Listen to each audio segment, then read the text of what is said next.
ਰਾਧਾ ਸਵਾਮੀ ਜੀ, ਤੁਸੀਂ ਜਿੱਥੇ ਵੀ ਹੋਵੋਗੇ ਸਾਰੇ ਖੁਸ਼ ਹੋਵੋਗੇ, ਇਹੀ ਮੈਂ ਆਸ਼ਾ ਕਰਦਾ ਹਾਂ। ਅੱਜ 30 ਨਵੰਬਰ 2025 ਦਿਨ ਐਤਵਾਰ ਨੂੰ ਅੱਜ ਵੀ ਬਾਬਾ ਜੀ ਸਟੇਜ ਦੇ ਉੱਤੇ ਨਹੀਂ ਆਏ ਤੇ ਅੱਜ ਹਜ਼ੂਰ ਜੀ ਨੇ ਬਹੁਤ ਹੀ ਕੜੇ ਲਫ਼ਜ਼ਾਂ ਦੇ ਉੱਤੇ ਸਾਨੂੰ ਬਹੁਤ ਸੋਹਣੀ ਬਾਣੀ ਸਮਝਾਉਣ ਦੀ ਕੋਸ਼ਿਸ਼ ਕੀਤੀ।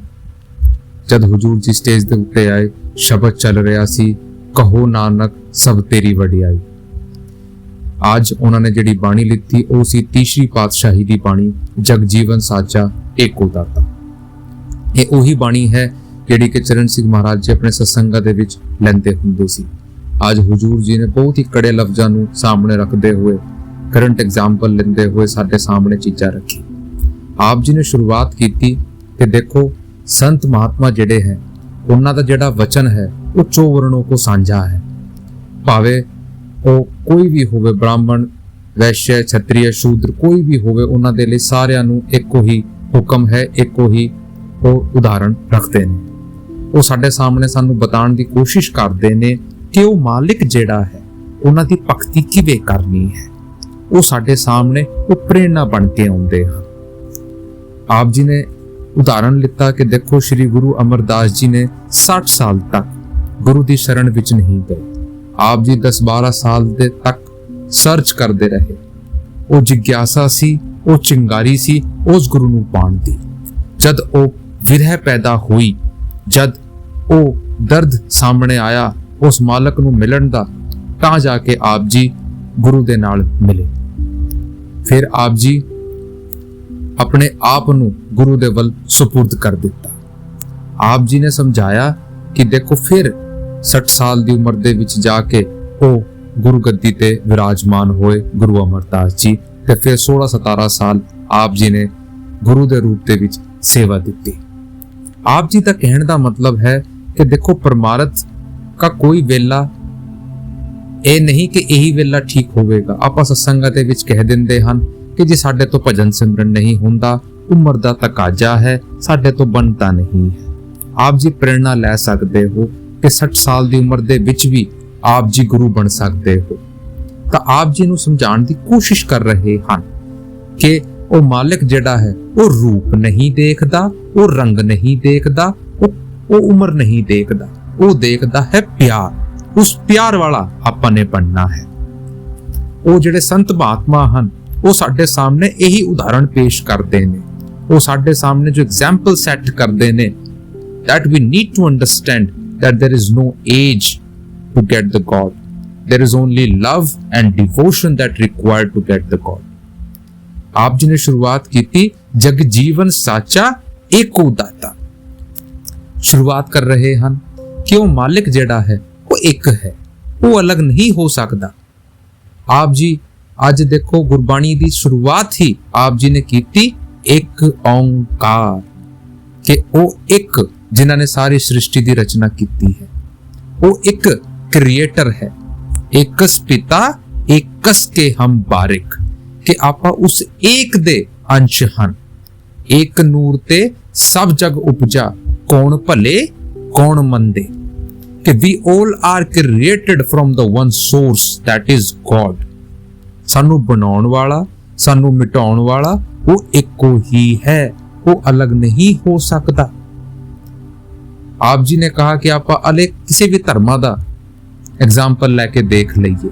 ਆਪਾਂ ਹਿੰਦੂ ਧਰਮ ਦੀ ਗੱਲ ਕਰਦੇ ਹਾਂ, ਉੱਥੇ ਕੀ ਕਿਹਾ ਗਿਆ ਹੈ? ਏਕ ਬ੍ਰਹਮ ਜਿਸਨੇ ਇਸ ਦੁਨੀਆ को बनाया है। ਆਪ ਜੀ ਬਾਈਬਲ ਦਾ ਹਵਾਲਾ ਲੈਂਦੇ ਹੋਏ ਕਹਿੰਦੇ ਹਨ ਲॉर्ड इज वन। मुसलमान का एग्जाम्पल लेंदे हैं रब्बू आलमीन।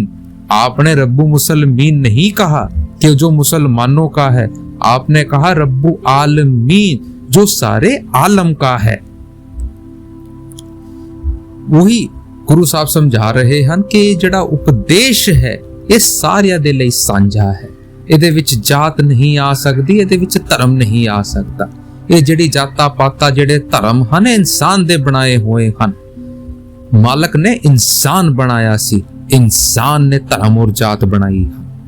ਇਹ ਸਮਝਣ ਦੀ ਲੋੜ ਹੈ।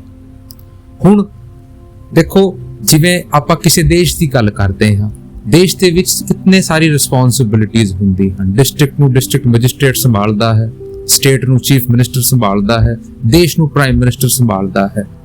ਜੇ ਆਪਾਂ ਆਪਣੇ ਸੂਬੇ ਦੇ ਰਿਪਰੈਜ਼ੈਂਟੇਟਿਵ ਰੱਖੇ ਹੋਏ ਹਨ ਜਿਹੜੇ ਕਿ ਜੀਓਗ੍ਰਾਫਿਕਲ ਬਾਉਂਡਰੀ ਕਰਕੇ ਇੱਕ ਦੂਜੇ ਨੂੰ ਸੰਭਾਲਦੇ ਹਨ, ਤਾਂ ਜਿਹੜਾ ਉਹ ਮਾਲਕ ਜਿਨ੍ਹਾਂ ਨੇ ਪੂਰੀ ਕਾਇਨਾਤ ਨੂੰ ਬਣਾਇਆ ਹੈ ਕਿ ਉਹ ਸਾਡਾ ਖਿਆਲ ਨਹੀਂ ਰੱਖੂਗਾ?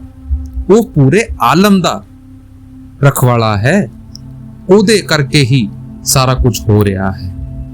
ਅੱਗੇ ਅੱਜ ਹਜ਼ੂਰ ਜੀ ਨੇ ਬਹੁਤ ਸਖਤ ਲਫ਼ਜ਼ਾਂ ਦੇ ਉੱਤੇ ਗੱਲ ਕੀਤੀ ਕਾਸਟਿਜ਼ਮ ਬਾਰੇ। ਆਪ ਜੀ ਨੇ ਕਿਹਾ ਕਿ ਦੇਖੋ, ਆਪਾਂ ਕਿਤੇ ਡਾਕਟਰ ਤੇ ਘਰ ਜਾਂਦੇ ਹਨ, ਹਸਪਤਾਲ ਜਾਂਦੇ ਹਨ, ਸਕੂਲ ਜਾਂਦੇ ਹਨ ਜਾਂ ਕਾਮ-ਕਾਜ ਦੇ ਵਕਤ ਜਾਂਦੇ ਹਨ।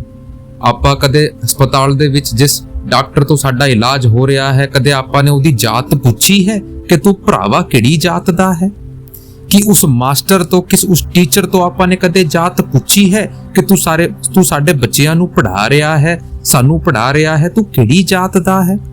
ਕਦੇ ਆਪਾਂ ਜਿਸ ਕੰਮ-ਕਾਜ, ਜਿਸ ਕੰਪਨੀ ਦੇ ਉੱਤੇ ਜਾਂਦੇ ਆ, ਆਪਣੇ ਬੌਸ ਤੋਂ ਕਦੇ ਪੁੱਛਿਆ ਹੈ ਕਿ ਬੌਸ ਤੂੰ ਕਿਹੜੀ ਜਾਤ ਦਾ ਹੈ? ਫਿਰ ਪਰਮਾਰਥ ਦੇ ਵਿੱਚ ਆ ਕੇ ਆਪਾਂ ਕਿਉਂ ਇਹ ਜਾਤਾਂ ਪਾਤਾਂ ਦੇ ਵਿੱਚ ਫਸ ਜਾਂਦੇ ਹਾਂ? ਕਿਉਂ ਆਪਾਂ ਆਪਣੀ ਜ਼ਿੰਦਗੀ ਦੇ ਵਿੱਚ ਐਜ਼ ਪਰ ਆਰ ਕਨਵੀਨੀਅੰਸ ਜਾਤਾਂ ਨੂੰ ਲੈ ਕੇ ਬੈਠ ਜਾਂਦੇ ਹਾਂ? ਕਬੀਰ ਸਾਹਿਬ ਨੇ ਕਿਹਾ ਸੀ, ਹਿੰਦੂ ਕਹੇ ਮੋਹੇ ਰਾਮ ਪਿਆਰਾ, ਤੁਰਕ ਕਹੇ ਰਹਿਮਾਨ, ਆਪਸ ਮੇਂ ਦੋ ਲੜ ਮਰੇ, ਕੋਈ ਨਾ ਜਾਣ ਸਕੇ ਪਹਿਚਾਨ। ਕਿ ਅੱਜ ਤੁਸੀਂ ਵੇਖੋ, ਜਿੰਨੀ ਲੜਾਈ, ਜਿੰਨਾ ਖੂਨ ਖਰਾਬਾ ਧਰਮ ਔਰ ਜਾਤ ਨੂੰ ਲੈ ਕੇ ਹੈਗਾ, ਮੈਨੂੰ ਨਹੀਂ ਲੱਗਦਾ ਹੋਰ ਕਿਸੇ ਚੀਜ਼ ਦੇ ਉੱਤੇ ਹੋਵੇਗਾ। ਤਾਂ ਕਰਕੇ ਸਾਨੂੰ ਗੁਰੂ ਉਪਦੇਸ਼ ਦਿੰਦੇ ਹਨ ਕਿ ਸਾਨੂੰ ਪਿਆਰ ਵਾਲਾ ਬਣਨਾ ਹੈ। ਜਿਨ ਪ੍ਰੇਮ ਕੀਓ ਤਿਨ ਹੀ ਪ੍ਰਭ ਪਾਇਓ। ਲੇਕਿਨ ਅੱਜ ਆਪਾਂ ਕੀ ਕਰ ਰਹੇ ਹਾਂ? ਆਪਾਂ ਕਿਸੇ ਰਿਲੀਜਨ ਨੂੰ ਰਿਪਰੈਜ਼ੈਂਟੇਟਿਵ ਕਰਦੇ ਹਾਂ ਤਾਂ ਆਪਾਂ ਕਹਿੰਦੇ ਹਾਂ ਕਿ ਜੀ ਸਾਡਾ ਹਿੰਦੂ ਵੱਡਾ ਹੈ, ਹਿੰਦੂ ਕਹਿੰਦਾ ਹੈ ਮੇਰਾ ਰਾਮ ਵੱਡਾ ਹੈ, ਮੁਸਲਮਾਨ ਕਹਿੰਦਾ ਹੈ ਮੇਰਾ ਅੱਲਾ ਵੱਡਾ ਹੈ, ਸਿੱਖ ਕਹਿੰਦਾ ਹੈ ਮੇਰਾ ਵਾਹਿਗੁਰੂ ਵੱਡਾ ਹੈ, ਈਸਾਈ ਕਹਿੰਦਾ ਹੈ ਮੇਰਾ ਯਿਸੂ ਮਸੀਹ ਵੱਡਾ ਹੈ। ਉਹ ਭਰਾਵਾ, ਵੱਡੇ ਛੋਟੇ ਦੀ ਤਾਂ ਗੱਲ ਹੀ ਨਹੀਂ ਹੋ ਸਕਦੀ। ਜਦੋਂ ਇੱਕ ਰੂਪ ਹੈ, ਉਹਦੀ ਕੋਈ ਜਾਤ ਨਹੀਂ, ਉਹਦਾ ਕੋਈ ਰੰਗ ਨਹੀਂ, ਉਹਦਾ ਕੋਈ ਰੂਪ ਨਹੀਂ, ਉਹ ਤਾਂ ਉਹ ਸਤਨਾਮ ਸਮੁੰਦਰ ਹੈ ਜਿਹਦੇ ਆਪਾਂ ਕਤਰੇ ਬਣ ਕੇ ਇੱਥੇ ਆਏ ਹਾਂ। ਲੇਕਿਨ ਹਜ਼ੂਰ ਜੀ ਨੇ ਸਾਡੇ ਸਾਹਮਣੇ ਇੱਕ ਕੜੀ ਸੱਚਾਈ ਰੱਖੀ ਕਿ ਆਪਾਂ ਹੋਰ ਧਰਮਾਂ ਨਾਲ ਤੋਂ ਕੀ ਕਹੀਏ, ਆਪਾਂ ਤਾਂ ਐਜ਼ ਅ ਸਤਸੰਗੀ ਹੋਣ ਕੇ ਬਾਵਜੂਦ ਆਪਾਂ ਇਸ ਤੋਂ ਪਾਰ ਨਹੀਂ ਨਿਕਲੇ ਹਨ। ਸਤਸੰਗ ਦੇ ਵਿੱਚ ਆ ਕੇ ਆਪਾਂ ਕਹਿ ਦਿੰਦੇ ਹਾਂ ਜੀ ਆਪਾਂ ਸਾਰੇ ਇੱਕ ਹਨ, ਆਪਾਂ ਤਾਂ ਉਸ ਮਾਲਕ ਦੇ ਬੰਦੇ ਹਨ। ਬੜੀ ਸੋਹਣੀ ਸੋਹਣੀ ਗੱਲਾਂ ਆਪਾਂ ਇੱਥੇ ਕਰਦੇ ਹਨ। ਲੇਕਿਨ ਜਦ ਵਿਆਹ ਦੀ ਗੱਲ ਆਂਦੀ ਹੈ ਸਾਡੇ ਬੱਚਿਆਂ ਦੀ, ਆਪਾਂ ਸਭ ਤੋਂ ਪਹਿਲਾਂ ਜਾਤ ਵੇਖਦੇ ਹਾਂ, ਕੁੰਡਲੀ ਮਿਲਾਉਂਦੇ ਹਨ ਕਿ ਸਾਡੇ ਬੱਚਿਆਂ ਦੀ ਕੁੰਡਲੀ ਮਿਲ ਜਾਵੇ। ਕੋਈ ਹੈ ਜੋ ਇੱਥੇ ਕਹੇ ਕਿ ਜੀ ਮੈਂ ਇਨਸਾਨੀਅਤ ਵੇਖਦਾ ਹਾਂ? ਫਿਰ ਕਿਵੇਂ ਦੇ ਸਤਸੰਗੀ ਆਪਾਂ ਹੋਏ ਜੇ ਆਪਾਂ ਵੀ ਇਸ ਚੀਜ਼ ਤੋਂ ਪਾਰ ਨਹੀਂ ਨਿਕਲ ਸਕੇ? ਪੁਰਾਣੇ ਜ਼ਮਾਨਿਆਂ ਦੇ ਵਿੱਚ ਜਾਤ ਪਾਤ ਸੀਗੀ ਕਿਉਂਕਿ ਜਿਹੜੀ ਸਿੱਖਿਆ ਸੀ ਉਹ ਹਰ ਘਰ ਦੇ ਵਿੱਚ ਨਹੀਂ ਪਹੁੰਚੀ ਸੀ। ਉਸ ਵੇਲੇ ਜੋ ਇਨਸਾਨ ਜਿਹੜਾ ਕੰਮ ਕਰਦਾ ਸੀ ਉਸ ਦੇ ਬੱਚਿਆਂ ਨੂੰ ਵੀ ਉਹੀ ਕੰਮ ਕਰਨਾ ਪੜ ਜਾਂਦਾ ਸੀ ਕਿਉਂਕਿ ਸਿੱਖਣ ਨੂੰ ਮਿਲ ਜਾਂਦਾ ਸੀ, ਤਾਂ ਉਹ ਨੈਪੋਟਿਜ਼ਮ ਬਣ ਜਾਂਦਾ ਸੀ। ਲੇਕਿਨ ਅੱਜ ਤੁਸੀਂ ਦੇਖੋ, ਜਿਹੜੀ ਸਿੱਖਿਆ ਹੈ ਉਹ ਹਰ ਘਰ ਦੇ ਵਿੱਚ ਪਹੁੰਚ ਰਹੀ ਹੈ। ਅੱਜ ਉਹ ਚੀਜ਼ ਨਹੀਂ ਹੈ। ਵੱਡੀ ਵੱਡੀ ਮੈਟਰੋਪੋਲੀਟਨ ਸਿਟੀਜ਼ ਦੇ ਵਿੱਚ ਜਾ ਕੇ ਵੇਖੋ, ਸ਼ਹਿਰਾਂ ਦੇ ਵਿੱਚ ਜਾ ਕੇ ਦੇਖੋ, ਅੱਜ ਲੋਕੀ ਕਿੰਨੇ ਅੱਗੇ ਵਧ ਰਹੇ ਹਨ। ਲੇਕਿਨ ਆਪਾਂ ਤਾਂ ਕਿਸੇ ਤੇ ਘਰ ਜਾਂਦੇ ਹਨ ਤਾਂ ਪਹਿਲਾਂ ਉਹਦੀ ਜਾਤ ਪੁੱਛਦੇ ਹਨ, ਉਹਦਾ ਧਰਮ ਪੁੱਛਦੇ ਹਨ ਕਿ ਇਹ ਸਾਡੀ ਇਨਸਾਨੀਅਤ ਹੈ ਭਰਾਵਾ। ਫਿਰ ਅੱਗੇ ਜੇ ਜਾਤ ਤੋਂ ਉੱਤੇ ਨਿਕਲ ਜਾਵੇ ਫਿਰ ਆਪਾਂ ਕਿਸੇ ਦਾ ਫਾਈਨੈਂਸ਼ੀਅਲ ਸਟੇਟਸ ਦੇਖਦੇ ਹਾਂ, ਫਿਰ ਉਹਨਾਂ ਦਾ ਪੁੱਛਦੇ ਹਾਂ ਜੀ ਤੁਸੀਂ ਕਿੰਨੇ ਅਮੀਰ ਹੋ। ਉਹਨਾਂ ਦੇ ਮਨੀ ਕਰਕੇ ਆਪਾਂ ਜੱਜ ਕਰਨਾ ਸ਼ੁਰੂ ਕਰ ਦਿੰਦੇ ਹਾਂ। ਅਮੀਰ ਹੁੰਦਾ ਹੈ ਤਾਂ ਉਹਦੀ ਇੱਜ਼ਤ ਕਰਨਾ ਸ਼ੁਰੂ ਕਰ ਦਿੰਦੇ ਹਨ, ਗਰੀਬ ਹੁੰਦਾ ਹੈ ਤਾਂ ਫਿਰ ਉਹਨਾਂ ਨੂੰ ਇਗਨੋਰ ਕਰਨਾ ਸ਼ੁਰੂ ਕਰ ਦਿੰਦੇ ਹਨ। ਇਹ ਜੀਵਨ ਦੀ ਕੜੀ ਸੱਚਾਈ ਹੈ ਭਾਈ। ਆਪਾਂ ਨੂੰ ਇਨਸਾਨ ਦੇ ਵਿੱਚ ਇਨਸਾਨੀਅਤ ਵੇਖਣੀ ਚਾਹੀਦੀ ਹੈ। ਇਹ ਜਿਹੜੀ ਜਾਤਾਂ ਹਨ, ਜਿਹੜੀ ਪਾਤਾਂ ਹਨ, ਜਿਹੜਾ ਪੈਸਾ ਹਨ, ਇਹ ਥੋੜੇ ਟਾਈਮ ਦੇ ਲਈ ਹੈਗਾ। ਸਾਨੂੰ ਇਨਸਾਨੀਅਤ ਦੇਖਣੀ ਚਾਹੀਦੀ ਹੈ। ਫਿਰ ਅੱਗੇ ਹਜ਼ੂਰ ਜੀ ਨੇ ਸਮਝਾਇਆ, ਉਹਨਾਂ ਨੇ ਕੁਐਸਚਨ ਕੀਤਾ ਸਾਡੇ ਬਿਲੀਫ ਦੇ ਉੱਤੇ, ਸਾਡੇ ਵਿਸ਼ਵਾਸ ਦੇ ਉੱਤੇ। ਉਹਨਾਂ ਨੇ ਕਿਹਾ ਕਿ ਆਪਾਂ ਤਾਂ ਇੱਕ ਦੇ ਉੱਤੇ ਵਿਸ਼ਵਾਸ ਨਹੀਂ ਰੱਖਦੇ। ਉਹ ਜਦ ਪਰਮਾਤਮਾ ਇੱਕੋ ਹੈ ਤਾਂ ਆਪਾਂ ਤਾਂ ਵਿਸ਼ਵਾਸ ਵੀ ਇੱਕੋ ਦੇ ਉੱਤੇ ਨਹੀਂ ਰੱਖਦੇ। ਆਪਾਂ ਤਾਂ ਦੇਖੋ ਦੁਕਾਨਦਾਰੀ ਦੇ ਵਿੱਚ ਦੇਖੀਏ ਜਾਂ ਹੋਰ ਕਿਸੇ ਕੰਮਕਾਜ ਦੇ ਵਿੱਚ ਵੇਖੀਏ, ਦੇਖਣ ਨੂੰ ਮਿਲਦਾ ਹੈ ਕਿ ਆਪਾਂ ਤਾਂ ਫੋਟੋ ਵੀ 2-3 ਬਾਬਿਆਂ ਦੀ ਲਗਾ ਲੈਂਦੇ ਹਨ, 2-3 ਦੇਵੀ ਦੇਵਤਾ ਦੀ ਫੋਟੋ ਲਗਾ ਲੈਂਦੇ ਹਨ। ਆਪਾਂ ਸੋਚਦੇ ਹਨ ਕਿ ਇੱਕ ਕੰਮ ਨਹੀਂ ਕਰੂਗਾ ਤਾਂ ਦੂਜਾ ਕਰੂਗਾ, ਦੂਜਾ ਨਹੀਂ ਕਰੇਗਾ ਤਾਂ ਤੀਜਾ ਕਰੂਗਾ, ਤੀਜਾ ਨਹੀਂ ਕਰੂਗਾ ਤਾਂ ਚੌਥਾ ਕਰੂਗਾ। ਉਹ ਭਰਾਵਾ ਇਹ ਕਿਸੇ ਖੇਡ ਆਪਾਂ ਨੇ ਬਣਾ ਦਿੱਤੀ ਹੈ ਕਿ ਆਪਾਂ ਤੋਂ ਤਾਂ ਇੱਕ ਤੋਂ ਹੀ ਵਿਸ਼ਵਾਸ ਨਹੀਂ ਹੋ ਰਿਹਾ। ਆਪਾਂ ਨੂੰ ਇੱਕ ਦੇ ਸਹਾਰੇ ਚੱਲਣਾ ਹੈ। ਆਪਣਾ ਜਿਹੜਾ ਵਿਸ਼ਵਾਸ ਹੈ ਉਹ ਇੱਕ ਦੇ ਲਈ ਹੀ ਕਰਨਾ ਹੈ। ਇੱਕਸ ਪਿਤਾ ਇੱਕਸ ਕੇ ਹਮ ਬਾਰਕ। ਆਪਾਂ ਨੂੰ ਉਸ ਇੱਕ ਦੇ ਉੱਤੇ ਵਿਸ਼ਵਾਸ ਰੱਖਣਾ ਹੈ ਜਿਹੜਾ ਸਾਨੂੰ ਇਸ ਧਰਤੀ ਤੋਂ ਉੱਤੇ ਉਤਾਰੇਗਾ। ਅੱਗੇ ਆਪ ਜੀ ਨੇ ਐਗਜ਼ਾਮਪਲ ਲਿੰਦਾ ਕਿ ਇਹ ਜਿਹੜਾ ਪੂਰਾ ਸੰਸਾਰ ਹੈ ਇਹ ਉਸ ਸਰੋਵਰ ਜਾਂ ਉਸ ਨਦੀ ਦੇ ਹੈ ਜਿਹਦੀ ਆਪਾਂ ਮਛਲੀ ਹਨ। ਉਹ ਪਰਮਾਤਮਾ ਦਾ ਦਰਿਆ ਵੀ ਪਰਮਾਤਮਾ ਦਾ ਹੈ, ਆਪਾਂ ਉਸ ਮਛਲੀ ਵੀ ਉਸ ਪਰਮਾਤਮਾ ਦੀ ਹਾਂ। ਫਿਰ ਆਪ ਜੀ ਨੇ ਐਗਜ਼ਾਮਪਲ ਲਿੰਦਾ ਬਿਜਲੀ ਦਾ ਕਿ ਹੁਣ ਤੁਸੀਂ ਦੇਖੋ ਬਿਜਲੀ ਦਾ ਜਿਹੜਾ ਮੋਡਮ ਹੈ, ਜਿਹੜੇ ਤੋਂ ਬਿਜਲੀ ਆ ਰਹੀ ਹੈ, ਜਿਹੜਾ ਜਨਰੇਟਰ ਹੈ ਜਾਂ ਜੋ ਕੁਝ ਵੀ ਹੈ ਉਹ ਇੱਕ ਹੈ, ਲੇਕਿਨ ਉਹ ਬਿਜਲੀ ਕਿੰਨੇ ਤਾਰਿਆਂ ਦੇ ਵਿੱਚ ਪਹੁੰਚ ਕੇ ਜਾ ਰਹੀ ਹੈ। ਹੁਣ ਤੁਸੀਂ ਕਹੋ ਉਸ ਬਿਜਲੀ ਤੋਂ ਬਲਬ ਵੀ ਚੱਲ ਰਿਹਾ ਹੈ, ਉਸ ਬਿਜਲੀ ਤੋਂ ਟੀਵੀ ਵੀ ਚੱਲ ਰਿਹਾ ਹੈ, ਉਸ ਬਿਜਲੀ ਤੋਂ ਹੋਰ ਯੰਤਰ ਵੀ ਚੱਲ ਰਹੇ। ਹੁਣ ਆਪਾਂ ਕੀ ਕਹਿ ਸਕਦੇ ਹਾਂ ਕਿ ਜਿਹੜੀ ਬਿਜਲੀ ਟੀਵੀ ਦੇ ਵਿੱਚ ਹੈ ਉਹ ਅਲੱਗ ਬਿਜਲੀ ਹੈ, ਜਿਹੜੀ ਬਲਬ ਦੇ ਵਿੱਚ ਹੈ ਉਹ ਅਲੱਗ ਬਿਜਲੀ ਹੈ। ਭਰਾਵਾ ਬਿਜਲੀ ਤਾਂ ਇੱਕੋ ਹੀ ਹੈ। ਉਹੀ ਸਾਨੂੰ ਸਮਝਾਉਣ ਦੀ ਕੋਸ਼ਿਸ਼ ਕੀਤੀ ਹੈ ਕਿ ਉਹ ਜਿਹੜੀ ਉਸ ਪਰਮਾਤਮਾ ਦੀ ਜਿਹੜੀ ਉਹ ਸਰੋਤ ਹੈ ਉਹ ਸਾਡਿਆਂ ਦੇ ਵਿੱਚ ਇੱਕ ਹੈ। ਉਸ ਇੱਕ ਨੂਰ ਤੋਂ ਆਪਾਂ ਆਏ ਹਾਂ। ਬਾਣੀ ਵਜੀ ਜੋ ਜੁਗੀ ਸੱਚੋ ਸੱਚ ਸੁਣਾਈ। ਇੱਥੇ ਉਹ ਕਹਿ ਰਹੇ ਨੇ ਤਾਕਤ ਜਿਹੜੀ ਧੁਨ ਔਰ ਪ੍ਰਕਾਸ਼ ਦੀ ਸਾਡੇ ਅੰਦਰ ਉਸ ਮਾਲਕ ਨੇ ਰੱਖੀ। ਫਿਰ ਅੱਗੇ ਸਾਨੂੰ ਸਮਝਾਇਆ ਅਵਲ ਅੱਲਾ ਨੂਰ ਉਪਾਇਆ ਕੁਦਰਤ ਕੇ ਸਭ ਬੰਦੇ। ਇੱਕ ਨੂਰ ਤੇ ਸਭ ਜਗ ਉਪਜਿਆ ਕੌਣ ਭਲੇ ਕੌਣ ਮੰਦੇ। ਇੱਕ ਨੂਰ, ਉਸ ਤੋਂ ਆਪਾਂ ਸਾਰੇ ਪ੍ਰਕਾਸ਼ਿਤ ਹੋ ਰਹੇ ਹਨ, ਉਸ ਤੋਂ ਆਪਾਂ ਸਾਰੇ ਐਨਲਾਈਟਨਡ ਹੋ ਰਹੇ ਹਾਂ।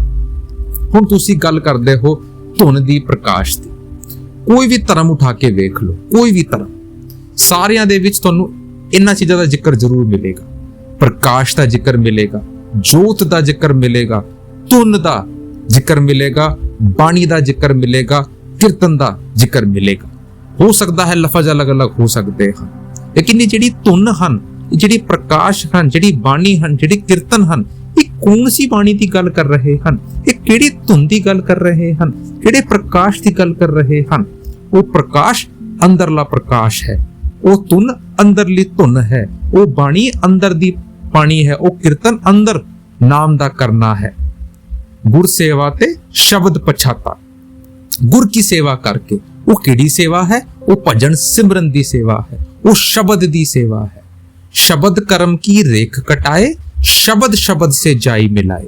ਕਿ ਜਦ ਆਪਾਂ ਉਸ ਸ਼ਬਦ ਦੀ ਕਮਾਈ ਕਰਾਂਗੇ, ਉਸ ਸ਼ਬਦ ਦੇ ਨਾਲ ਜੁੜਾਂਗੇ, ਫਿਰ ਜਾ ਕੇ ਅੱਗੇ ਆਪਾਂ ਵੱਧ ਪਾਵਾਂਗੇ। ਹੁਣ ਉਹ ਸ਼ਬਦ ਕੀ ਹੈ?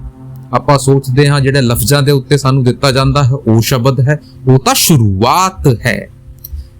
ਬਾਣੀ ਵਿੱਚ ਆਂਦਾ ਹੈ 52 ਅਕਸ਼ਰ ਲੋਕ ਤ੍ਰੈ ਸਭ ਕਿਛ ਇਨਮੇ ਨਾਹੇ। ਇਹ ਅਕਸ਼ਰ ਖਿਨ ਜਾਏਂਗੇ ਉਹ ਅੱਖਰ ਇਨਮੇ ਨਾਹੇ। ਕਿ ਇਹ ਜਿਹੜੇ 52 ਅਕਸ਼ਰਾਂ ਦਾ ਆਪਾਂ ਪੜ੍ਹਦੇ ਹਨ, ਇਹਨਾਂ ਵਿੱਚ ਉਹ ਸ਼ਬਦ ਨਹੀਂ ਹੈ। ਉਹ ਸ਼ਬਦ ਤਾਂ ਇਹ ਤੋਂ ਉੱਪਰ ਹੈ, ਇੰਨੇ ਵਿੱਚ ਨਹੀਂ ਹੈ। ਉਹ ਸ਼ਬਦ ਰੂਪ ਜਿਹੜਾ ਹੈ ਉਹ ਅਸਲ ਹੈ। शब्द से उत्पत्ति है, शब्द से ही परलय। नामो उपजे नामो बिन से। गुरु साहब सानू समझा रहे हैं कि जेड़ा कुछ भी धरती दे विच उपजिया है या जेड़ा कुछ भी धरती दे विच परलय आवेगी वो शब्द दे करके आवेगी। मालक ने अपनी मोज दे विच आके इस दुनिया दी रचना कीती, वो शब्द तो कीती। साइंटिफिक अप्रोच दे विच आपां ने कह दिता बिग बैंग थ्योरी। लेकिन जे आपां स्पिरिचुअल दी गल करिए तो उत्थे आपां नूं कहा जाता है शब्द से उत्पत्ति हुई। लेकिन मालक ने जिस दिन उस अपनी मोज दे विच आके उस शब्द नूं वापस बुला लिया, इत्थे परलय महापरलय आ जूगी। हुण उस शब्द की गल करते हैं, वो शब्द की है? बाइबल का हवाला लेंदे हुए आपां कहंदे हन in the beginning was the word, the word was with God and the word was God। कि शुरुआत में वो शब्द सी, वो शब्द परमात्मा के पास था, वो शब्द ही परमात्मा था। आप जी ने पूरा एलैबोरेट कर दिता कि वो शब्द ही परमात्मा था। ਸ਼ਬਦ ਗੁਰੂ ਸੁਰਤ ਧੁਨ ਚੇਲਾ। ਹੁਣ ਗੁਰੂ ਦਾ ਬਖਾਨ ਕਰ ਰਹੇ, ਹੁਣ ਸ਼ਿਸ਼ ਦਾ ਬਖਾਨ ਕਰ ਰਹੇ ਹਾਂ। ਆਪਾਂ ਸੋਚਦੇ ਹਨ ਕਿ ਐਜ਼ ਅ ਇਨਸਾਨੀ ਬੋਡੀ ਆਪਾਂ ਸ਼ਿਸ਼ ਬਣ ਸਕਦੇ ਹਾਂ। ਦੇਖੋ, ਨਾ ਤਾਂ ਸਰੀਰ ਦੇ ਅੰਦਰ ਤਾਕਤ ਹੈ ਸ਼ਿਸ਼ ਬਣਨ ਦੀ, ਨਾ ਸਰੀਰ ਦੇ ਅੰਦਰ ਤਾਕਤ ਹੈ ਗੁਰੂ ਬਣਨ ਦੀ। ਭਾਰ ਦਾ ਜਿਹੜਾ ਸਰੂਪ ਹੈ ਉਹ ਸਾਨੂੰ ਸਿਖਾਉਣ ਵਾਸਤੇ ਬਣਾਇਆ ਜਾਂਦਾ है, लेकिन अंदरला स्वरूप हमें उस गुरु का वेखना है, उस परमात्मा का वेखना है। ता करके स्वामी जी महाराज ने कहा सी, गुरु मोहे अपना रूप दिखाओ, ए तो रूप तरा तुम सरगुण, इस ही से उसको दर्शाओ। ਉਹ ਰੂਪ ਕਿਵੇਂ ਆਊਗਾ? ਜਦ ਆਪਾਂ ਨਾਮ ਦਾ ਸਹਾਰਾ लेवांगे। वह तो रूप लखे नहीं कोई, जब लग देऊ ना सहारा। कि वो रूप कोई लख नहीं सकता जब तक वो परमात्मा वो गुरु सहारा नहीं दिंदा। जब वो नामदान सानू बख्शदा है फिर जाके आप उस अवस्था दे उत्ते पहुंचते हैं। हुण सानू गुरु दी लोड़ क्यों पैंदी है? फिर अगे सानू समझा रहे हैं, देखो दुनिया का कोई भी क्षेत्र है, कोई भी फील्ड है, in every field of life we need a teacher, we need a master to teach us the right way in a right manner with his own experience। ਆਪਾਂ ਗੱਲ ਕਰੀਏ ਸਕੂਲ ਦੀ, ਉੱਥੇ ਸਾਨੂੰ ਇੱਕ ਸਿੱਖਿਅਕ ਦੀ ਜ਼ਰੂਰਤ ਪੜੀ। ਆਪਾਂ ਚੱਲਣਾ ਫਿਰਨਾ ਸਿੱਖੇ, ਉੱਥੇ ਸਾਡੇ ਮਾਪੇ ਸਾਡੇ ਸਿੱਖਿਅਕ ਬਣੇ। ਆਪਾਂ ਖੇਲਣਾ ਕੂਦਣਾ ਸਿੱਖੇ, ਉੱਥੇ ਸਾਨੂੰ ਇੱਕ ਟੀਚਰ ਦੀ ਲੋੜ ਪੈਂਦੀ ਹੈ। ਫਿਰ ਆਪਾਂ ਕਿਵੇਂ ਸਮਝ ਸਕਦੇ ਹਾਂ ਕਿ ਜਿਹੜਾ ਪਰਮਾਰਥ ਦਾ ਰਸਤਾ ਹੈ ਉਸ ਦੇ ਉੱਤੇ ਆਪੇ ਇਕੱਲੇ ਆਪਣੇ ਬਲਬੂਤੇ ਉਸ ਪਰਮਾਤਮਾ ਨੂੰ ਪਾ ਸਕਾਂਗੇ, ਕਿ ਕੋਈ ਹੈ ਜਿਹੜਾ ਬਿਨਾਂ ਗੁਰੂ ਤੋਂ ਉਸ ਪਰਮਾਤਮਾ ਨੂੰ ਪਾ ਸਕਾ। ਸਾਰਿਆਂ ਨੂੰ ਕਿਤੇ ਤੋਂ ਪ੍ਰੇਰਣਾ ਮਿਲੀ ਹੈ, ਕਿਸੇ ਨਾ ਕਿਸੇ ਨੇ ਉਹਨਾਂ ਨੂੰ ਸੰਭਾਲਾ ਹੈ। ਅੱਜ ਇਨਸਾਨ ਸੋਚਦਾ ਹੈ ਕਿ ਆਪਾਂ ਤਾਂ ਇੰਨੇ ਇੰਟੈਲੈਕਚੁਅਲ ਹਨ, ਇੰਨੇ ਅਕੈਡਮਿਕਲੀ ਇੰਨੇ ਅੱਗੇ ਹਨ, ਸਾਨੂੰ ਤਾਂ ਕਿਸੇ ਦੀ ਲੋੜ ਨਹੀਂ। ਭਰਾਵਾ, ਨਹੀਂ ਹੋ ਸਕਦਾ। ਉਸ ਗੁਰੂ ਤੋਂ ਹੀ ਆਪਾਂ ਅੱਗੇ ਜਾ ਸਕਦੇ ਹਾਂ। ਦੇਖੋ, ਦੇਵੀ ਦੇਵਤਾ ਸਾਨੂੰ ਦਿਖਾਈ ਨਹੀਂ ਦਿੰਦੇ, ਗਾਇਆਂ ਮੱਛੀਆਂ ਦੀ ਬੋਲੀ ਆਪਾਂ ਸਮਝਦੇ ਨਹੀਂ, ਪੱਥਰਾਂ ਤੋਂ ਆਵਾਜ਼ ਨਹੀਂ ਆਉਂਦੀ, ਤਾਂ ਫਿਰ ਆਪਾਂ ਨੂੰ ਕਿਸੇ ਇਹੋ ਜਿਹੇ ਇਨਸਾਨ ਦੀ ਲੋੜ ਪਊਗੀ ਜਿਹੜਾ ਸਾਡੇ ਵਾਂਗੂ ਬੋਲਦਾ ਵੀ ਹੋਵੇ, ਸਾਨੂੰ ਸਾਡੀ ਭਾਸ਼ਾ ਦੇ ਵਿੱਚ ਸਮਝਾ ਵੀ ਸਕੇ। ਤਾਂ ਕਰਕੇ ਗੁਰੂ ਨੂੰ ਸ਼ਾਰੀਰਿਕ ਰੂਪ ਧਾਰ ਕੇ ਇੱਥੇ ਆਉਣਾ ਪੈਂਦਾ। ਹੁਣ ਅੱਗੇ ਐਲੈਬੋਰੇਟ ਕਰ ਰਹੇ ਹਨ ਕਿ शिष्य ਤੇ ਗੁਰੂ कैसा होना ਚਾਹੀਦਾ ਹੈ। ਬਾਣੀ ਵਿੱਚ ਆਂਦਾ ਹੈ, शिष्य ऐसा चाहिए जो सर्वस गुर को दे, गुर ऐसा चाहिए जो शिष्य से कछु न ले। ਹੁਣ शिष्य ਕਿਹੋ ਜਿਹਾ ਹੋਣਾ ਚਾਹੀਦਾ ਹੈ? ਜਿਹੜਾ ਸਰੈਂਡਰ ਦੀ ਭਾਵਨਾ ਰੱਖੇ, ਜਿਹੜਾ ਆਪਣੇ ਆਪ ਨੂੰ ਗੁਰੂ ਦੇ ਸਾਹਮਣੇ ਸੁਪੁਰਦ ਕਰੇ। ਤੇ ਗੁਰੂ ਕਿਹੜਾ ਹੋਣਾ ਚਾਹੀਦਾ ਹੈ? ਜਿਹੜਾ ਆਪਣੀ ਕਰਨੀ ਤੇ ਕਥਨੀ ਦੇ ਵਿੱਚ ਕੋਈ ਫਰਕ ਨਾ ਲਾਵੇ, ਆਪਣੀ ਹੱਡਬੀਤੀ ਕਰਕੇ ਆਪਣੀ ਹਕਲਾਲ ਦੀ ਕਰਕੇ ਖਾਵੇ, शिष्य ਦਾ ਨਾ ਖਾਵੇ। ਜੋ ਕੁਝ शिष्य ਤੋਂ लेवे ਉਹ शिष्य ਦੇ ਉੱਤੇ ਹੀ ਇਨਵੈਸਟ ਕਰਦੇ, ਉਹਦੇ ਉੱਤੇ ਹੀ ਸੇਵਾ ਲਾ ਦੇ, ਉਹੀ ਗੁਰੂ ਹੋਵੇਗਾ, ਉਹੀ ਪਹੁੰਚਿਆ ਹੁਆ ਗੁਰੂ ਹੋਵੇਗਾ। ਹੁਣ ਅੱਗੇ ਸੇਵਾ ਦੀ ਗੱਲ ਕਰ ਰਹੇ ਹਾਂ ਕਿ ਆਪਾਂ ਸੋਚਦੇ ਹਾਂ ਆਪਾਂ ਤਨ ਦੀ ਸੇਵਾ ਕਰਦੇ ਹਾਂ, ਧਨ ਦੀ ਸੇਵਾ ਕਰਦੇ ਹਨ, ਕਿ ਇਹੀ ਸੇਵਾ ਹੈ। ਭਰਾਵਾ, ਸਭ ਤੋਂ ਵੱਡੀ ਸੇਵਾ ਭਜਨ ਸਿਮਰਨ ਦੀ ਸੇਵਾ ਹੈ। ਹੁਣ ਆਪਾਂ ਗੱਲ ਕਰ ਰਹੇ ਹਨ ਇਸ ਕਾਇਆ ਦੀ, ਇਸ ਸਰੀਰ ਦੀ। ਆਪ ਜੀ ਨੇ ਐਗਜ਼ਾਮਪਲ ਲਿੰਦਾ ਕਿ ਇਹ ਜਿਹੜਾ ਸਰੀਰ ਹੈ, ਕਾਇਆ ਅੰਦਰ ਅੰਮ੍ਰਿਤਸਰ ਸਾਚਾ, ਕਿ this is the living temple of the god, ਕਿ ਜਿਹੜਾ ਸਰੀਰ ਹੈ ਹਰ ਮੰਦਰ ਇਹ ਸਰੀਰ ਹੈ। ਨਾਮ ਇਸ਼ਨਾਨ ਕਰੇ ਲਿਵ ਲਾਏ, ਕਿ ਆਪਾਂ ਜਦ ਉਸ ਨਾਮ ਦਾ ਇਸ਼ਨਾਨ ਕਰਾਂਗੇ, ਉਸ ਨਾਮ ਦੀ ਜਿਹੜੀ ਬਾਣੀ ਹੈ ਉਹ ਸਾਡੇ ਅੰਦਰ ਵੱਜੂਗੀ, ਫਿਰ ਸਾਡਾ ਸੱਚਾ ਅੰਮ੍ਰਿਤਸਰ ਬਣੂਗਾ, ਫਿਰ ਆਪਾਂ ਉਸ ਸੱਚੇ ਹਰਮੰਦਰ ਦੀ ਤਰਫ ਵਧਾਂਗੇ। ਹੁਣ ਤੁਸੀਂ ਦੇਖੋ, ਲੱਖਾਂ ਕਰੋੜਾਂ ਸਾਲ ਬਾਅਦ ਆਪਾਂ ਨੂੰ ਇਹ ਜਿਹੜਾ ਜਾਮਾ ਹੈ ਉਸ ਪਰਮਾਤਮਾ ਨੇ ਦਿੱਤਾ ਹੈ, ਲੇਕਿਨ ਕੀ ਆਪਾਂ ਇਹਦੀ ਕਦਰ ਕਰ ਰਹੇ ਹਾਂ? ਅੱਜ ਤੁਸੀਂ ਦੇਖੋ, ਆਪਾਂ 3 ਵਜੇ ਤੱਕ ਫੋਨ ਚਲਾਉਂਦੇ ਹਾਂ, ਡਿਜੀਟਲੀ ਆਪਾਂ ਇੰਨੇ ਐਗਜ਼ੌਸਟਡ ਹੋ ਚੁੱਕੇ ਹਨ ਕਿ ਸਾਨੂੰ ਤਾਂ ਆਪਣੀ ਨੀਂਦ ਦੀ ਵੀ ਫਿਕਰ ਨਹੀਂ ਹੈ। ਫਿਰ ਆਪਾਂ ਕਹਿੰਦੇ ਹਾਂ ਕਿ ਜੀ ਸਾਡੇ ਤੋਂ ਭਜਨ ਸਿਮਰਨ ਨਹੀਂ ਹੁੰਦਾ, ਸਾਡਾ ਮਨ ਨਹੀਂ ਲੱਗਦਾ। ਉਹ ਭਰਾਵਾ, ਜੇ ਆਪਾਂ ਆਪਣੇ ਮਨ ਨੂੰ ਇੰਨਾ ਐਗਜ਼ੌਸਟ ਕਰ ਲਿਆਂਗੇ, ਇੰਨਾ ਇਹਨਾਂ ਨੂੰ ਭਰ ਲਿਆਂਗੇ ਕਿ ਇਹਦੇ ਵਿੱਚ ਕੋਈ ਜਗ੍ਹਾ ਖਾਲੀ ਰਹਿ ਜੂਗੀ ਉਸ ਪਰਮਾਤਮਾ ਵਾਸਤੇ। ਬਾਣੀ ਦੇ ਵਿੱਚ ਆਂਦਾ ਹੈ, ਉਹ ਸ਼ਾਹ ਆਸਾ ਤੋਂ ਵੱਖ ਨਹੀਂ, ਬਿਨ ਸ਼ਾਹ ਤੋਂ ਦੂਜਾ ਕੱਖ ਨਹੀਂ, ਉਹ ਵੇਖਣ ਵਾਲੀ ਅੱਖ ਨਹੀਂ। ਕਿ ਉਹ ਸ਼ਾਹ ਜਿਹੜਾ ਉਹ ਪਰਮਾਤਮਾ ਹੈ, ਉਹ ਸਾਡਾ ਤੋਂ ਵੱਖ ਨਹੀਂ ਹੈ, ਸਾਡੇ ਤੋਂ ਦੂਰ ਨਹੀਂ ਹੈ, ਉਸ ਤੋਂ ਬਿਗੈਰ ਸਾਡਾ ਕੋਈ ਨਹੀਂ ਹੈ। लेकिन हमारे पास वो आंख नहीं है कि उसको देख सके, because today our eyes on somewhere else. ਜਿਹੜੀ ਸਾਡੀ ਅੱਖਾਂ ਹਨ ਉਹ ਕਿਸੇ ਹੋਰ ਪਾਸੇ ਹਨ, ਤਾਂ ਕਰਕੇ ਆਪਾਂ ਨੂੰ ਪਰਮਾਤਮਾ ਦਿਖਾਈ ਨਹੀਂ ਦਿੰਦਾ। ਮਹਾਰਾਜ ਜੀ ਸਮਝਾਉਂਦੇ ਹੁੰਦੇ ਸੀ we need to go attachment to detachment, ਕਿ ਆਪਾਂ ਨੂੰ ਅਟੈਚਮੈਂਟ ਸੇ ਡਿਟੈਚਮੈਂਟ की तरफ ਜਾਣਾ ਹੈ, ਇੱਥੇ ਤੋਂ ਹਟ ਕੇ ਦੂਸਰੇ ਪਾਸੇ ਲੱਗਣਾ ਹੈ। ਜਦ ਬੁੱਲੇ ਸ਼ਾਹ ਸ਼ਾਇਨਾਤ ਦੇ ਕੋਲੇ ਪਹੁੰਚੇ, ਉਹਨਾਂ ਨੇ ਪੁੱਛਿਆ ਕਿ ਮੈਂ ਰੱਬ ਨੂੰ ਕਿਵੇਂ ਪਾ ਸਕਦਾ ਹਾਂ, ਤਾਂ ਸ਼ਾਇਨਾਤ ਨੇ ਕੀ ਕਿਹਾ, ਭੁੱਲਿਆ ਰੱਬ ਦਾ ਕੀ ਭਾਣਾ, ਇਧਰੋਂ ਪੁੱਟਣਾ ਇਧਰ ਪਾਉਣਾ। ਕਿ ਸਿਰਫ ਤੁਹਾਨੂੰ ਕੀ ਕਰਨਾ ਹੈ, ਜੇ ਰੱਬ ਨੂੰ ਪਾਣਾ ਚਾਹੁੰਦੇ ਹੋ ਆਪਣੇ ਧਿਆਨ ਨੂੰ ਇਸ ਪਾਸੇ ਤੋਂ ਹਟਾ ਕੇ ਬਸ ਪਰਮਾਤਮਾ ਵੱਲ ਲਗਾਉਣਾ ਹੈ, ਤੁਹਾਨੂੰ ਰੱਬ ਮਿਲ ਜੂਗਾ। ਕਿੰਨੀ ਸਿੰਪਲੀਫਿਕੇਸ਼ਨ ਦੇ ਨਾਲ ਸਾਨੂੰ ਸਮਝਾ ਦਿੱਤਾ। ਲੇਕਿਨ ਆਪਾਂ ਆਪਣਾ ਧਿਆਨ ਦੁਨਿਆਵੀ ਚੀਜ਼ਾਂ ਦੇ ਉੱਤੇ ਲਗਾਏ ਬੈਠੇ ਹਾਂ। ਫਿਰ ਅੱਗੇ ਸਾਨੂੰ ਸਮਝਾਇਆ, ਸਾਨੂੰ ਮਧੂਮੱਖੀ ਦਾ ਐਗਜ਼ਾਮਪਲ ਲੈਣਾ ਚਾਹੀਦਾ ਹੈ ਕਿ ਮਧੂਮੱਖੀ ਜਦ ਆਪਣਾ ਰਸ ਇਕੱਠਾ ਕਰਦੀ ਹੈ ਉਹ ਫੁੱਲਾਂ ਦੇ ਉੱਤੇ ਬੈਠਦੀ ਹੈ, ਲੇਕਿਨ ਸੁੱਕੇ ਪਰਾਂ ਦੇ ਨਾਲ ਉੜ ਜਾਂਦੀ ਹੈ। ਆਪਾਂ ਕਮਲ ਦਾ ਐਗਜ਼ਾਮਪਲ ਲੈਂਦੇ ਹਾਂ, ਕਮਲ ਦਾ ਫੂਲ ਹੁੰਦਾ ਹੈ, ਕਿਚੜ ਵਿੱਚ ਹੁੰਦਾ ਹੈ, ਲੇਕਿਨ ਉਹਦੀ ਖੂਬਸੂਰਤੀ ਇੰਨੀ ਹੁੰਦੀ ਹੈ ਕਿ ਉਹ ਕਿਚੜ ਵੀ ਫਿੱਕਾ ਪੈ ਜਾਂਦਾ ਹੈ। ਤਾਂ ਆਪਾਂ ਨੂੰ ਉਹ ਮਧੂਮੱਖੀ ਤੇ ਕਮਲ ਵਰਗਾ ਬਣਨਾ ਹੈ। ਦੁਨੀਆ ਦੇ ਵਿੱਚ ਰਹੀਏ, ਲੇਕਿਨ ਆਪਣੇ ਆਪ ਨੂੰ ਵਿਰਹ ਦੇ ਨਾਲ ਜੋੜ ਕੇ ਉਸ ਪਰਮਾਤਮਾ ਦੇ ਨਾਲ ਜੋੜ ਕੇ ਰੱਖੀਏ। ਲੇਕਿਨ ਸਾਡੇ ਅੰਦਰ ਅੱਜ ਜਿਹੜਾ ਲੋਭ ਰੂਪੀ ਕੁੱਤਾ ਜਿਹੜਾ ਹੈ ਉਹ ਭੌਂਕਦਾ ਹੀ ਰਹਿੰਦਾ ਹੈ।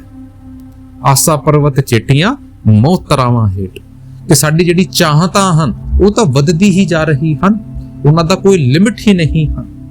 ਇਹ ਜਿਹੜਾ ਕੁੱਤਾ ਸਾਡੇ ਅੰਦਰ ਬੈਠਿਆ ਹੋਇਆ ਹੈ, ਅੱਜ ਇਹ ਚਾਹੀਦਾ ਹੈ, ਕੱਲ ਨੂੰ ਉਹ ਚਾਹੀਦਾ ਹੈ, ਇਹ ਭਰਾਵਾ ਕਦੇ ਚੁੱਪ ਨਹੀਂ ਹੋਣ ਲੱਗਾ। ਸਾਰੀ ਜ਼ਿੰਦਗੀ ਇਹਦੇ ਵਿੱਚ ਲੱਗੇ ਰਹੋ, ਕਦੇ ਨਹੀਂ ਹੋ ਸਕਦਾ। ਆਪ ਜੀ ਕਹਿੰਦੇ ਹਨ, ਚਾਹਤ ਗਈ ਚਿੰਤਾ ਮਿਟੀ, ਮਨ ਹੁਆ ਬੇਪਰਵਾਹ, ਜਿਸਕੋ ਕਛੂ ਨਾ ਚਾਹੀਏ ਉਹੀ ਸ਼ਹਿਨशाह। ਕਿ ਜਿਸ ਦਿਨ ਸਾਡੇ ਮਨ ਤੋਂ ਅੰਦਰ ਉਹ ਚਾਹਤ ਮਿਟ ਗਈ, ਸਾਡੀ ਚਿੰਤਾ ਵੀ ਮਿਟ ਜਾਵੇਗੀ, ਮਨ ਜਿਹੜਾ ਹੈ ਉਹ ਬੇਪਰਵਾਹ ਹੋ ਜਾਵੇਗਾ, ਫਿਰ ਆਪਾਂ ਅਸੀਂ ਸ਼ਹਿਨशाह ਬਣਾਂਗੇ। ਲੇਕਿਨ ਅੱਜ ਸਾਡੀ ਚਾਹਤਾਂ ਇੰਨੀ ਹਨ ਕਿ ਸਾਨੂੰ ਤਾਂ ਉਹ ਪਰਮਾਤਮਾ ਵੀ ਦਿਖਾਈ ਨਹੀਂ ਦੇ ਰਿਹਾ। ਹੁਣ ਦੇਖੋ, ਜੇ ਸਾਡੇ ਉੱਤੇ ਮਾਲਕ ਬਖਸ਼ਿਸ਼ ਕਰ ਵੀ ਦਿੰਦਾ ਹੈ, ਸਾਨੂੰ ਸਾਡੀ ਮਿਹਨਤ ਦੇ ਵੀ ਦਿੰਦਾ ਹੈ, ਤਾਂ ਕੀ ਆਪਾਂ ਖੁਸ਼ ਹੁੰਦੇ ਹਾਂ? ਸਾਡਾ ਮਾਲਕ ਨੇ ਮਿਹਰ ਕਰਕੇ ਘਰ ਬਣਾ ਦਿੱਤਾ, ਆਪਾਂ ਆਪਣੇ ਘਰ ਨੂੰ ਦੇਖਦੇ ਹਾਂ, ਇੱਕ ਵਾਰੀ ਸਾਨੂੰ ਖੁਸ਼ੀ ਹੁੰਦੀ ਹੈ, ਫਿਰ ਦੂਜੇ ਦਾ ਘਰ ਦੇਖਦੇ ਹਨ ਕਿ ਭਰਾਵਾ ਉਹਦਾ ਤਾਂ ਘਰ ਤਾਂ ਹੋਰ ਵੱਡਾ ਹੋ ਗਿਆ ਹੈ, ਉਹੀ ਸੁੱਖ ਦਾ ਕਾਰਨ ਦੁੱਖ ਬਣ ਜਾਂਦਾ ਹੈ। ਮਾਲਕ ਸਾਨੂੰ ਗੱਡੀ ਦਿੰਦਾ ਹੈ, ਆਪਾਂ ਖੁਸ਼ ਹੁੰਦੇ ਹਾਂ ਵੀ ਗੱਡੀ ਆ ਗਈ ਹੈ, ਫਿਰ ਕਿਸੇ ਦੂਜੇ ਦੀ ਗੱਡੀ ਦੇਖਦੇ ਹਨ, ਉਹ ਭਰਾਵਾ ਉਹਦੇ ਕੋਲ ਤਾਂ ਲਗਜ਼ਰੀ ਗੱਡੀ ਹੈ, ਫਿਰ ਸਾਨੂੰ ਦੁੱਖ ਹੋਣਾ ਸ਼ੁਰੂ ਹੋ ਜਾਂਦਾ ਹੈ। ਉਹ ਭਰਾਵਾ ਦੁੱਖ ਤਾਂ ਸੁੱਖ ਦਾ ਕੋਈ ਲਿਮਿਟ ਨਹੀਂ ਹੈ। ਆਪਾਂ ਨੂੰ ਤਾਂ ਸ਼ੁਕਰ ਕਰਨਾ ਚਾਹੀਦਾ ਹੈ, ਸ਼ੁਕਰ ਕਰਾਂਗੇ ਤਾਂ ਉਹ ਮਾਲਿਕ ਹੋਰ ਦੇਊਗਾ। ਫਿਰ ਅੱਗੇ ਸਾਨੂੰ ਸਮਝਾਉਂਦੇ ਹਨ, 9 ਦਰਵਾਜੇ ਤਾਵਤ ਰਹਾਏ, 10ਵੇਂ ਘਰ ਨਿਜ ਵਾਸਾ ਪਾਏ, ਉਥੇ ਸ਼ਬਦ ਵਜੇ ਦਿਨ ਰਾਤੀ, ਗੁਰਮਤਿ ਸ਼ਬਦ ਸੁਣਾਵਣੀਆਂ। ਹੁਣ ਸਾਨੂੰ ਪੂਰਾ ਐਲਬਰੇਟ ਕਰਕੇ ਸਮਝਾ ਰਹੇ ਹਨ ਕਿ ਇਹ ਜਿਹੜਾ ਸਾਡਾ ਖਿਆਲ ਹੈ ਉਹ 9 ਦੁਆਰਿਆਂ ਤੋਂ ਫੈਲਦਾ ਹੈ, ਇੱਥੇ 10ਵੇਂ ਦੁਆਰ ਤੇ ਆ ਕੇ ਇਕੱਠਾ ਹੋ ਜਾਂਦਾ ਹੈ। ਜਦ ਆਪਾਂ ਇੱਥੇ 10ਵੇਂ ਘਰ ਦੇ ਵਿੱਚ ਉਸ ਧਿਆਨ ਨੂੰ ਇਕੱਠਾ ਕਰਕੇ ਟਿਕਾਵਾਂਗੇ, ਉੱਥੇ ਉਸ ਸ਼ਬਦ ਦੇ ਨਾਲ ਮਿਲਾਵਾਂਗੇ, ਫਿਰ ਉਹ ਗੁਰੂ ਦੀ ਜਿਹੜੀ ਸਰੂਪ ਹੈ, ਉਹ ਜਿਹੜੀ ਬਾਣੀ ਹੈ, ਜਿਹੜੀ ਧੁਨ ਹੈ, ਉਹ ਸਾਨੂੰ ਸੁਣਾਈ ਦੇਊਗੀ। ਇੱਥੇ 10ਵੇਂ ਦੁਆਰ ਦੇ ਉੱਤੇ ਮਹਾਰਾਜ ਜੀ ਕਹਿੰਦੇ ਹੁੰਦੇ ਸੀ, if the eye be single the whole body shall be full of light, ਕਿ ਅਗਰ ਅਸੀਂ ਉਸ ਇੱਕ ਅੱਖ ਵਾਲੇ ਬਣ ਜਾਵਾਂਗੇ, ਸਾਡਾ ਸਾਰਾ ਜਿਸਮ ਨੂਰ ਔਰ ਪ੍ਰਕਾਸ਼ ਦੇ ਨਾਲ ਭਰ ਜਾਵੇਗਾ। ਹੋਵੇਗਾ ਕਿੱਥੇ? ਇੱਥੇ 10ਵੇਂ ਦੁਆਰ ਦੇ ਉੱਤੇ, ਇੱਥੇ 2 ਅੱਖਾਂ ਦੇ ਵਿੱਚ। ਹੁਣ ਤੁਸੀਂ ਦੇਖੋ, ਅੱਜ ਕੱਲ ਤਾਂ ਵਿਸ਼ਵਾਸ ਦੀ ਗੱਲ ਆਂਦੀ ਹੈ, ਸਾਨੂੰ ਕੋਈ ਪ੍ਰੋਬਲਮ ਆ ਜਾਵੇ, ਕੋਈ ਦੁੱਖ ਆ ਜਾਵੇ, ਆਪਾਂ ਤਾਂ ਪੰਡਤਾਂ ਕੋਲ ਭਜਣਾ ਸ਼ੁਰੂ ਕਰ ਦਿੰਦੇ ਹਨ, ਧਾਗੇ ਬਣਵਾਣੇ ਸ਼ੁਰੂ ਕਰ ਦਿੰਦੇ ਹਨ, ਸਾਡੀ ਉਂਗਲੀਆਂ ਦੇ ਵਿੱਚ ਇੰਨੀ ਗੁੱਠੀਆਂ ਹੋ ਜਾਂਦੀਆਂ ਹਨ ਕਿ ਪੂਰਾ ਹੱਥ ਹੀ ਉਂਗਲੀ ਦਿਖਾਈ ਨਹੀਂ ਦਿੰਦੀ, ਗੁੰਠੀਆਂ ਹੀ ਗੁੰਠੀਆਂ ਦਿਖਾਈ ਦਿੰਦੀਆਂ ਹਨ, ਹਵਨ ਕਰਨਾ ਸ਼ੁਰੂ ਕਰ ਦਿੰਦੇ ਹਨ। ਉਹ ਭਰਾਵਾ, ਕੀ ਉਹ ਪੰਡਤ ਦੇ ਕੋਲ ਜਾ ਕੇ ਤੁਹਾਡਾ ਜੀਵਨ ਸੁਧਰਦਾ ਹੁੰਦਾ ਤਾਂ ਫਿਰ ਉਹ ਜਿਹੜੀ ਪੰਡਤ ਦੇ ਘਰ ਜਿਹੜੀ ਵਿਧਵਾ ਬੇਟੀ ਬੈਠੀ ਹੋਈ ਹੈ, ਉਹਦਾ ਫਿਰ ਕਿਉਂ ਨਾ ਬਣਿਆ? ਪੋਥੀ ਪੜ ਅਵਰ ਸਮਝਾਏ, ਘਰ ਆਪਣੇ ਕੀ ਖਬਰ ਨਾ ਪਾਏ। ਭਰਾਵਾ, ਜਿਹੜੇ ਤੀਰਥ ਸਰੋਵਰ ਹਨ ਇਹ ਅੰਦਰਲੇ ਹਨ, ਇਹ ਸਿਰਫ ਸਿੰਬੋਲਿਕ ਕਰਕੇ ਆਪਾਂ ਨੇ ਪਾਰ ਪ੍ਰੋਜੈਕਟ ਕਰ ਦਿੰਦੇ ਹਨ। ਇਹ ਜਿਹੜੀ ਬਾਣੀਆਂ ਆਪਾਂ ਸੋਚਦੇ ਹਨ ਕਿ ਬਈ ਮੈਨੇ ਬਾਣੀਆਂ ਕੰਠਸਥ ਕਰ ਲਈ, ਮੈਨੇ ਇਹ ਵਾਲੀ ਬੁੱਕ ਕੰਠਸਥ ਕਰ ਲਈ, ਭਾਵਾ ਕੰਠਸਥ ਦੇ ਨਾਲ ਨਹੀਂ ਹੋਣ ਲੱਗਾ। ਪੜੀਏ ਚਿੱਤੇ ਬਰਸ ਬਰਸ, ਪੜੀਏ ਚਿੱਤੇ ਮਾਸ, ਪੜੀਏ ਚਿੱਤੇ ਆਰਜਾ, ਪੜੀਏ ਚੇਤੇ ਸੁਆਸ ਨਾਨਕ ਲਿਖੇ ਇੱਕ ਗੱਲ ਕਿ ਭਰਾਵਾ ਚਾਹੇ ਇਹ ਜਿਹੜੀਆਂ ਬੁੱਕਸ ਹਨ, ਇਹ ਜਿਹੜੀ ਗ੍ਰੰਥ ਪੋਥੀਆਂ ਹਨ, ਇਹਨਾਂ ਨੂੰ ਪੜ੍ਹਦੇ ਰਹੋ, ਬਰਸ ਪੜ੍ਹਦੇ ਰਹੋ, ਮਹੀਨੇ ਪੜ੍ਹਦੇ ਰਹੋ, ਸਵਾਸ ਪੜ੍ਹਦੇ ਰਹੋ, ਨਹੀਂ ਹੋਣ ਲੱਗਾ। ਹੋਵੇਗਾ ਜਦ ਅਮਲ ਦੇ ਉੱਤੇ ਲਾਓਗੇ। ਜੇ ਇੱਕ ਤੁਕ ਵੀ, ਜੇ ਇੱਕ ਬਾਣੀ ਵੀ ਅਮਲ ਦੇ ਉੱਤੇ ਲਾ ਲਈ, ਜੀਵਨ ਸੁਧਰ ਜਾਏਗਾ। ਆਪਾਂ ਨੇ ਇਹਨਾਂ ਜਿਹੜੇ ਪਾਖੰਡ ਹਨ, ਇਹਨਾਂ ਤੋਂ ਉੱਪਰ ਉੱਠਣਾ ਹੈ। ਇਹਨਾਂ ਤੋਂ ਉੱਪਰ ਉੱਠਣਗੇ, ਸਾਨੂੰ ਕਲੈਰਿਟੀ ਨਜ਼ਰ ਆਊਗੀ। ਉਹ ਜਿਹੜੀ ਟਰਾਂਸਪੈਰੈਂਸੀ ਵੋਲ ਹੈ, ਉਹ ਸਾਡੇ ਸਾਹਮਣੇ ਆ ਜੂਗੀ। ਫਿਰ ਸਾਨੂੰ ਉਹ ਪਰਮਾਤਮਾ ਦਿਖਾਈ ਦੇਊਗਾ ਤੇ ਸਾਨੂੰ ਉਸ ਦੇ ਦਿੱਤੇ ਹੋਏ ਨਾਮ ਦੀ ਕਦਰ ਕਰਨੀ ਹੈ। ਉਸ ਪਰਮਾਤਮਾ ਦੀ ਇੱਕ ਦੀ ਗਾਥਾ ਗਾਉਂਦੇ ਹੋਏ, ਉਸ ਦਾ ਭਜਨ ਸਿਮਰਨ ਕਰਦੇ ਹੋਏ ਅੱਗੇ ਵਧਣਾ ਹੈ। ਵਿਸ਼ਵਾਸ ਰੱਖੋ, ਭਜਨ ਸਿਮਰਨ ਕਰੋਗੇ, ਉਹ ਸਾਡਾ ਸਵਾਰਥ ਵੀ ਬਣਾਊਗਾ, ਉਹ ਸਾਡਾ ਪਰਮਾਰਥ ਵੀ ਬਣਾਊਗਾ। ਲੇਕਿਨ ਹੋਵੇਗਾ ਸਾਡੀ ਕਰਨੀ ਦੇ ਨਾਲ। ਕਰਾਂਗੇ ਤਾਂ ਪਾਵਾਂਗੇ, ਨਹੀਂ ਤਾਂ ਭਰਾਵਾ ਇੱਥੇ ਤੇ ਇੱਥੇ ਫਸੇ ਰਹਿ ਜਾਵਾਂਗੇ। ਕੱਲਾ ਭੋਤ ਨੇ ਕਰਨ ਲਈ, ਲੇਕਿਨ ਸਾਨੂੰ ਸਮਝਣ ਦੀ ਲੋੜ ਹੈ ਕਿ ਜਿੰਨਾ ਸਾਡੇ ਗੁਰੂ ਪੀਰ ਪੈਗੰਬਰਾਂ ਨੇ ਸਾਡੇ ਵਾਸਤੇ ਕਹਿ ਦਿੱਤਾ ਹੈ, ਸਾਨੂੰ ਉਹ ਸਮਝਣ ਦੀ ਲੋੜ ਹੈ। ਹੁਣ ਅਮਲ ਦੀ ਵਾਰੀ ਹੈ। ਕਰਾਂਗੇ, ਪਾਵਾਂਗੇ। ਸਾਰਿਆਂ ਦੇ ਅੱਗੇ ਬੇਨਤੀ ਹੈ ਕਿ ਇਹਨਾਂ ਬਾਣੀਆਂ ਨੂੰ ਪੜ੍ਹਦੇ ਹੋਏ ਆਪਾਂ ਨੇ ਅੱਗੇ ਵਧਣਾ ਹੈ। ਉਸ ਗੁਰੂ ਦਾ ਉਹ ਜਿਹੜਾ ਸੱਚਾ ਗਿਆਨ ਹੈ, ਉਸ ਨੂੰ ਅਮਲ ਦੇ ਉੱਤੇ ਲਾਣਾ ਹੈ ਤੇ ਭਜਨ ਸਿਮਰਨ ਕਰਦੇ ਹੋਏ ਆਪਣੇ ਘਰ ਦੇ ਵੱਲ ਤੁਰ ਜਾਣਾ ਹੈ। ਰਾਧਾ ਸਵਾਮੀ ਜੀ।